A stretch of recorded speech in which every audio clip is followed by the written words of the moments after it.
There are some things in this world that hold me back, but the one thing I don't want to do is start blaming other people for the things that I think affect me. So I try to come with a clean slate, which I'm also going to try to promote to everyone else here. My name is Harry. I'm also known as the Brand Builder. And in this channel, what I've done repeatedly over the years was I tried to introduce a way for people to be creative and make a couple of extra $100 a month. It's been a nice journey. And what I tend to do the most nowadays is try to get people to understand how to grow your side business and how to potentially turn your side business into a full-time business where you're doing it full-time, not part-time, and where it's the only thing you rely on. You don't have to rely on a job. So for all you people out there who are doing side hustles and you want to learn how to turn that into your main gig, I have two things to say to you. One, this is no easy feat. This is no easy task. That's right. Two, you can do it, but you also have to deal with something else. You have to confront the things that are holding you back in life. This book that you guys see me in the beginning with, Tracy, okay? Kiss That Frog. 12 great ways to turn negatives into positives in your life. Now, a lot of times what Brian Tracy is talking about in his book is confronting the things in your childhood that you've learned that hold you back today. Things like lack of appreciation from your parents, things that where certain positive energy wasn't reinforced in your life. Instead, negative energy was reinforced. As you get older, it starts to create more negative energy. You start to doubt yourself, you do not believe in what you're doing, and you do not believe that you can move forward in life. And that's one of the reasons why I wanted to put it here, because if I was to suggest a book for the reading list, I would suggest this one. Now, let me tell you the history behind this book, why I have it, why I own it, and what I did when I read it, what I was hoping to accomplish. On the back, you'll see it says, don't let anything hold you back. So what Brian Tracy is trying to do is he's trying to see if he can put you in a position where you can kiss that frog. When I purchased this book the first time, I was applying for a leadership role in my company. I was hoping that I can join the ranks of management. And I felt like there was things inside of me that were holding me back, that were keeping me from moving forward. So one thing I can say is that I wanted to be a leader and I wanted to be more effective in my company. So I figured if I read material that will help me get there, I could get there, right? The greatest weapon, in my opinion, that someone could use in order to understand where they stand inside a company is objective thinking processes versus subjective thinking processes. There's what you feel about your company, what you feel your company wants, and your company wants. And objectively, you can understand what the company is feeling if you step out of your subjective mindset. When you have the ability to see things objectively, try to pan things out. See what your coworkers think about you, what the managers think about you, what management staff, what corporate thinks about you. When you have the ability to do that, you can already see where things might go. You'll know whether or not you need to do certain tasks in order to get their attention. So how do you get their attention? Sometimes, depending on the nature of the company, whether the company is too toxic or not, there's only one way to move up in your company, and that's to move out. You move out of your company so that you can move forward, because what's happening is when you have the right type of objective mind, you understand that your company doesn't feel positive about you. Sometimes there's no way to change that. At times, it could be the kind of position you have at your job. That position doesn't put you in a position where you can be elevated or a light could be shined on you in a positive way. Probably because management could be unrealistic about what they think your goals can be. But that's kind of more of a subjective thought process.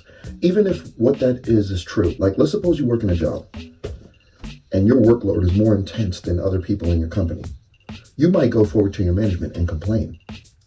You might go complain to supervisors. At times, it could be the kind of position you have at your job. Change that. At times, it could be the kind of position you have at your job. That position doesn't put you in a position where you can be elevated or a light could be shined on you in a positive way.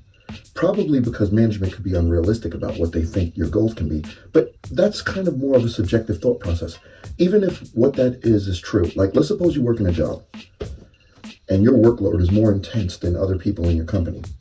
You might go forward to your management and complain. You might go complain to supervisors, but your supervisors are thinking, you can do this.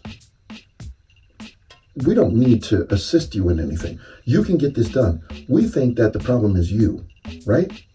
You're complaining too much. You have the wrong mindset. You have the wrong attitude.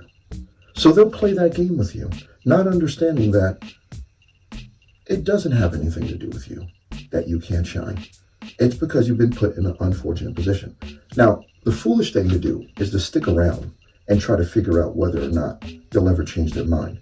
Usually 9 times out of 10, when management makes up their mind about you, their mind's made up. There's a few ways you can try to trick and see what they think about you for real. Because sometimes you think they think a thing about you, and really they think something else. And one of the ways to test this is this here.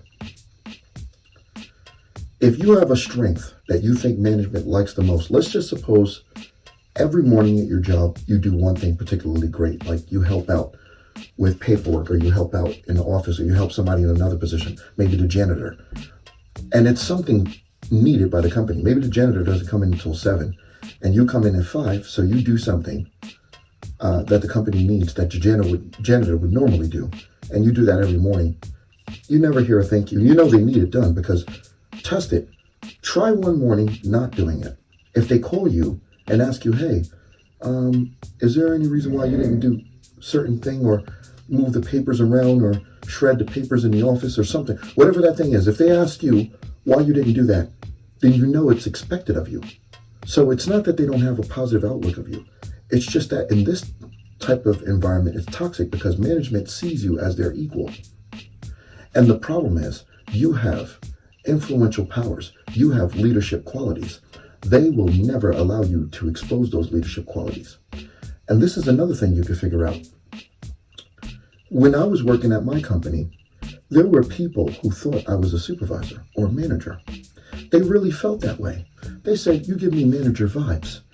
Are you a supervisor? I would get asked consistently by new employees, to the point where the company tried to embarrass me by making it a point of pointing out who the supervisors and managers at the company were.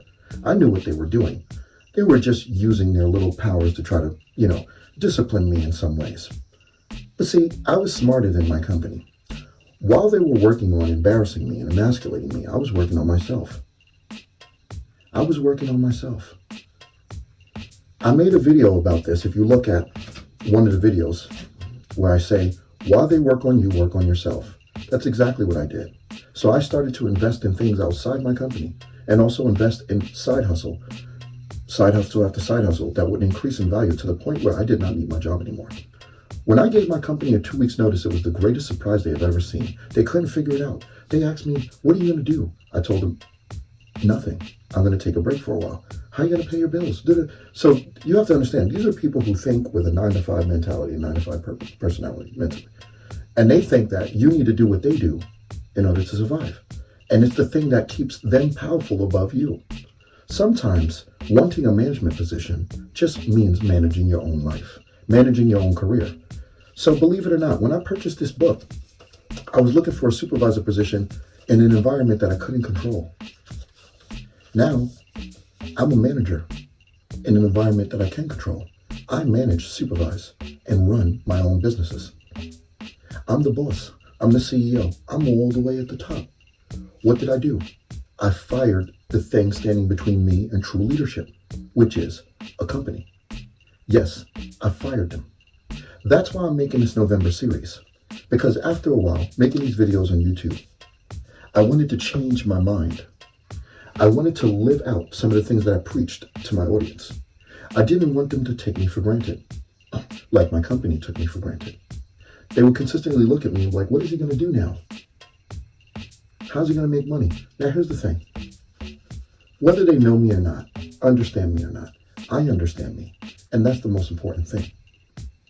As far as making an income every week, every 2 weeks, I know how to do that already. So this book gave me insight on how I can ask permission to be a boss. But the internal flame from within, the things I had to confront as a man in order to become more powerful, those are the things that gave me the confidence to become a boss, the confidence to become a true supervisor, the confidence to become a manager. managing myself and getting rid of this company. I don't hate my company. I thank them greatly because they taught me everything I needed to learn in order to be a better person. I just couldn't do it with them.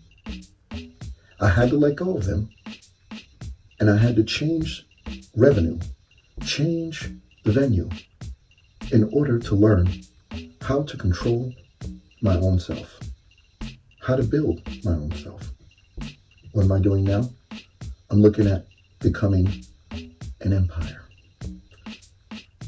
I'm looking at real estate. I'm looking at investments. I talk about investments. I've been investing in myself the entire time I've been working at my job. Not only in the stock market or real estate market, but I've always also been looking at different ways to capitalize on the digital market. And that's the market that I want the most. So make sure you guys like and share this video, as it is very important to me because I'm not looking at subscribers. I'm actually losing subscribers, and I'm okay with that because I will continue to make a video every day in the month of November. And if it makes you sick, I don't know what to tell you, but I'm here. And that's the way it's going to be. I am here. And once I'm done with this series, maybe I'll take a break again. Maybe I'll put out a video once every 2 weeks, 2 months, or whatever. But I wanted to make sure that I can do this challenge because the idea was to get in front of the people who wanted to convert from a full-time job, well, to a full-time entrepreneur, of course, and become their own boss. So if you like that message, why not share this with a friend who's trying to convert now? Why not share this with a friend who's been on the fence thinking about this? Why not share it with them and free them? Because the information is here. I know some people are wondering and worrying, why aren't you teaching us how to do something? Why aren't you showing us how to do affiliate marketing like these gurus and stuff like that? Because maybe that business is not for you. You don't know if that's for you. Maybe you'll be wasting time. Maybe you don't have the discipline to do it. You are made for something else. Who knows? Maybe your side hustle is supposed to be cutting lawns. Maybe your side hustle is supposed to be doing something else. And yeah, these gurus bash. Excuse me, guys. Yeah, these gurus bash some of these things. You see in the beginning of the videos, oh, I do gutter cleaning and make $1,000 a day. That's cool, but you could do drop shipping with Amazon. That's great. Not everybody's going to be able to do drop shipping with Amazon. Your competition is amazing. Your competition is enormous. You might not even make any money. Just because something is selling for a certain price and you order 1,000 of them, somebody else might beat you on a price margin because they don't care about profits. Absolutely. They just want to kill you in your business. Now, the smart thing to do is to have more than one product available. We all know this, but you got to move forward.